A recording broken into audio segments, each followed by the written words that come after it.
Congresista, muchísimas gracias por recibirnos en esa entrevista. Quería iniciar comentándole que ayer, con unos colegas también periodistas que cubren aquí en el Congreso, hay una percepción de usted. Dice que es un pistolero de periodistas, que dispara permanentemente a periodistas. Esa es la percepción que se tiene dentro del gremio. Pero, ¿qué tendría que decir usted al respecto de ese análisis de usted también como periodista respecto a su trato con sus colegas? Bueno, como usted lo ha dicho, es una percepción. ¿Errada? Por supuesto, errada, porque como cualquier otro ciudadano, yo expreso mis opiniones y así como respeto las opiniones de ellos, creo que merezco también el respeto de mi opinión, ¿no? En consecuencia, no veo por qué tengan esa percepción errada de mi persona. Ahora, usted ha sido bastante enfático, bastante claro con respecto a temas coyunturales que se le responsabilizan a usted. Por ejemplo, el tema de la pensión Alberto Fujimori, que usted ya ha salido a aclarar que no tiene nada que ver usted en ese asunto. Pero si usted, digamos, tendría que salir un análisis respecto a esa postura, a esa petición, ¿cuál hubiera sido su punto de vista, su voto a favor o en contra? Primero, quiero reiterar que bajo mi presidencia la mesa directiva no ha tratado ni ha aprobado ningún beneficio y menos una pensión para el señor Alberto Fujimori. Ese es un tema que, como ustedes saben, se tramita en instancias administrativas, igual que la petición que ha hecho el expresidente Pedro Castillo Terrones, que también está pidiendo una pensión, ¿no? Eso también está en conocimiento de las áreas administrativas. Ahí no tiene injerencia el presidente ni la mesa directiva. En segundo lugar, con relación a su pregunta, mire, yo en este momento no podría dar una opinión válida, porque no tengo a la vista cuáles habrían sido los argumentos de carácter legal y técnico que sustenten una petición de esa naturaleza. Por eso es que he señalado claramente que, si bien es cierto, como cualquier otro ciudadano, tenía conocimiento de la petición, pero yo no traté el tema. No ha sido objeto de resolución por parte de la mesa directiva, ¿no? Ahora, respecto a la gestión en sí, a su gestión como presidente del Congreso, se dice dentro de los pasillos, entre los pasillos, que en realidad usted sí estaba dispuesto a la reelección. Sin embargo, con la propuesta de Salbuana tomó más fuerza. ¿Hubo algún tipo de debate dentro de la bancada en el momento de elegir al representante de APP para esta mesa directiva? Mire, con relación a la reelección, ha sido una propuesta de varios congresistas. No ha sido una propuesta personal ni una propuesta de la bancada. Eso tiene que quedar claro. Y estoy seguro que esa propuesta que me han lanzado varios congresistas obedece al trabajo transparente, honesto y responsable que he realizado.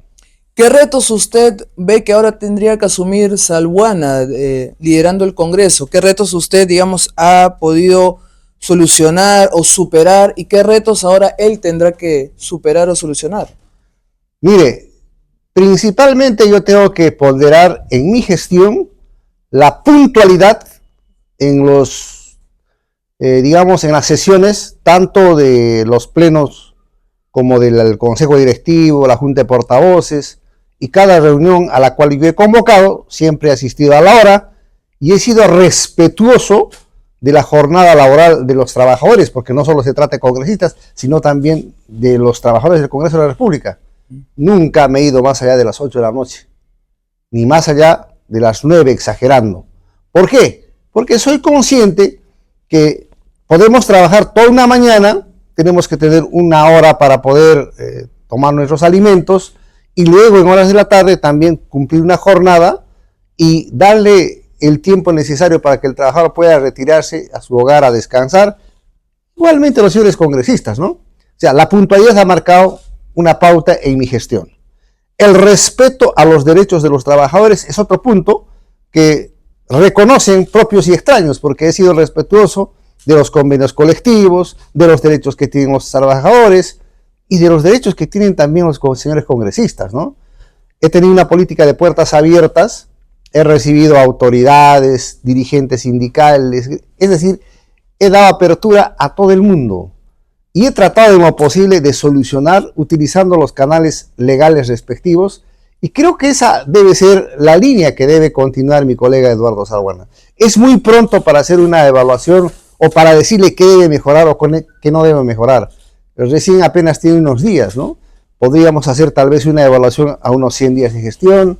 Ahí se verá que seguramente va a tener un desempeño como lo exige el Congreso de la República. Algunos portales periodísticos catalogaron el año pasado y parte de este año durante su gestión que el tema de los bonos a los trabajadores fue algo desmedido. ¿Usted qué tendría que responder al respecto? Muy bien, yo le agradezco la pregunta. Los bonos a los trabajadores no es una creación, no es un invento, ni corresponde a mi gestión. Eso viene de convenios colectivos pasados. Lo que hice es respetar esos convenios colectivos. Y que quede claro que dije que durante el año 2024, es decir, este año, ningún trabajador ni congresista iba a recibir bono alguno. Y se ha cumplido hasta la fecha, o por lo menos hasta la culminación de mi gestión. Porque de enero a la fecha usted no va a encontrar ningún bono en favor del trabajador o en favor del congresista de la República. APP ha tenido una importancia clave dentro del Congreso, desde la elección, incluso antes de la elección de Lady Camones, cuando tuvo que dejar el puesto, luego entró usted y ahora Salbuana. Digamos, Alianza para el Progreso ya está teniendo una participación trabajada desde muchos años atrás, ahora materializada, pero todavía hay la idea de que el gran soporte de APP frente a estas decisiones es el fujimorismo. ¿Se acerca a la realidad esa idea? No, yo descarto esa teoría, porque yo particularmente he trabajado de manera independiente, imparcial, sin requerir, digamos, el direccionamiento de ninguna bancada ni cosa por el estilo. Mis decisiones han sido decisiones propias y por eso se ha impuesto un horario, el respeto a los trabajadores, el cumplimiento de los proyectos de ley de acuerdo a los pedidos que hacían las bancadas en la Junta de Portavoces. Es decir, es un trabajo personal. Ahora, también se está conociendo que ciertos trabajadores de APP, de la bancada de APP y de congresistas de APP tienen cercanía con la Universidad César Vallejo. ¿Hay una decisión por parte de los congresistas de elegir de manera primordial a los egresados de la Universidad César Vallejo sobre otros? No, de ninguna manera. Acá no hay favorecimientos a ninguna persona o a ninguna universidad. Yo particularmente no es mi función seleccionar personal, para eso está el área de recursos humanos. Ahora, cada congresista tiene derecho a elegir a sus trabajadores, porque son cargos de confianza, y ellos verán qué opción adoptan, ¿no? Durante el año pasado y parte de este año hubo una explosión del caso de los mochasueldos. Sobre todo su gestión ha tenido que enfrentar esas críticas y sobre todo la Comisión de Ética ha sido bastante seguida por decisiones para algunos aprobar las sanciones respectivas y para otros no. ¿Tiene una evaluación al respecto del caso Mochasueldos bajo su administración? Mire, yo soy respetuoso de las decisiones y la independencia que tiene que tener cada comisión. La Comisión de Ética ha hecho su trabajo, yo respeto su decisión, no sé si justa o injusta. Ellos evacuaron los informes correspondientes y esos han sido elevados al Pleno del Congreso de la República. En ese sentido, yo no podría decir si lo que hicieron estuvo mal o estuvo bien. Son el resultado del trabajo de varias bancadas que integran una comisión, como es la Comisión de Ética, ¿no? Bajo su liderazgo también se materializó algo que se venía proponiendo durante varios años, la constitución o el regreso del Senado. ¿Usted, congresista, considera de que varios elementos de este actual Congreso pueden participar en el próximo Senado y en específico usted considera como un elemento para participar en el próximo Senado? Yo sí le agradezco la pregunta. Que quede claro, es en mi gestión que se ha aprobado el retorno a la bicameralidad. Después de más de 30 años, este Congreso va a tener una Cámara de Diputados y una Cámara de Senadores. En ese sentido, ¿no?, quienes tengan la legitimidad, los requisitos que establecerá las normas, podrán participar, porque finalmente no son los congresistas los que se reeligen, no son los congresistas los que deciden si entran o no, es el pueblo el que toma la decisión. Por lo tanto, todos tienen derecho a participar, ¿no? Congresista, ¿usted está de acuerdo con el proyecto de ley que propone el congresista Cordero para que sentenciados por corrupción sí puedan postular a la presidencia y vicepresidencia de la República? Que los sentenciados por corrupción tengan posibilidad de postular. No, ahí sí tengo una discrepancia con el colega congresista. Yo creo que los ciudadanos que tienen sentencias firmes por actos de corrupción en agravio del Estado no deben participar en política, en ninguna de las instancias de gobierno. Y congresista, ¿cómo evalúa usted la gestión de la presidenta Boluarte? ¿Cree que va a poder llegar al 2026 con una desaprobación baja y con una serie de investigaciones fiscales? Bueno, con relación al tema tendríamos que partir de la premisa de que ella no es una presidenta elegida por el pueblo, ha integrado una plancha presidencial, ella es la sucesión constitucional del señor Pedro Castillo Terrones y tiene que cumplir, ¿no?, ese periodo complementario que le queda por mandato legal, y supongo, imagino, presumo que dentro de los lineamientos que tiene el partido Perú Libre, que ha sido el ganador de estas elecciones, tenga que cumplir lo que ellos han propuesto a la población, ¿no? ¿Considera que se ha superado el fantasma de la vacancia? Mire, la vacancia y todos los demás actos jurídicos están siempre latentes, están siempre pendientes, pero están supeditados a los medios de prueba, a la objetividad que pueda darse para pedir una u otra cosa, ¿no? Ahora, para cerrar la entrevista, durante un año ha estado liderando el Congreso, viendo temas de carácter nacional, pero ahora imagino va a retomar esa intención de sacar proyectos en específico de su región, del Cusco, retomar esa propuesta de impulsar la región. ¿Tiene algunas iniciativas que quisiera anunciar a la población por el cual fue usted elegida? Mire, yo soy uno de los legisladores con mayor producción legislativa que tiene el Parlamento Nacional. Y solo por citar un ejemplo, durante el año en el cual he sido yo presidente, he aprobado más de 200 leyes, tengo 250 actividades de representación y fiscalización, tengo 25 interpelaciones, 6 censuras, 54 concurrencias de ministros al Pleno del Congreso de la República. Voy a seguir en esa misma línea. Ahora bien, con relación a mi región, el Cusco, soy el primer impulsor, por ejemplo, del proyecto Vilcanota 2. ¿Qué significa este proyecto? Que el Cusco pueda tener agua potable, las 24 horas del día durante los próximos 50 años. Ese es un trámite que lo he hecho conjuntamente con la empresa Sedacusco, ¿no? También estamos vinculados al sector turismo y estamos exigiendo la derogatoria de un decreto supremo que permita que los cusqueños administremos los recursos de los ingresos que se recaban en la yacta inca de Machu Picchu, que ahora a partir del año pasado todo se centraliza en Lima y no en Cusco.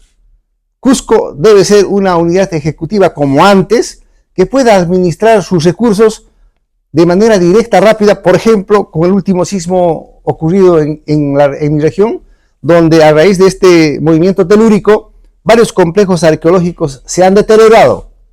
Como quiera que ahora el centralismo tiene todo el dinero, hay que formar un expediente técnico, hay que hacer todo un trámite burocrático para poder atender esa necesidad.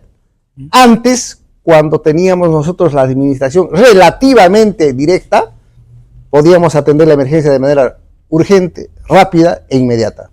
Ahora, Cusco es una de las regiones más afectadas por la inacción, la pronta, la oportuna acción, en consecuencia la inacción de la ministra de Cultura, cuando hubo este paro, esta paralización de las actividades relacionadas al turismo.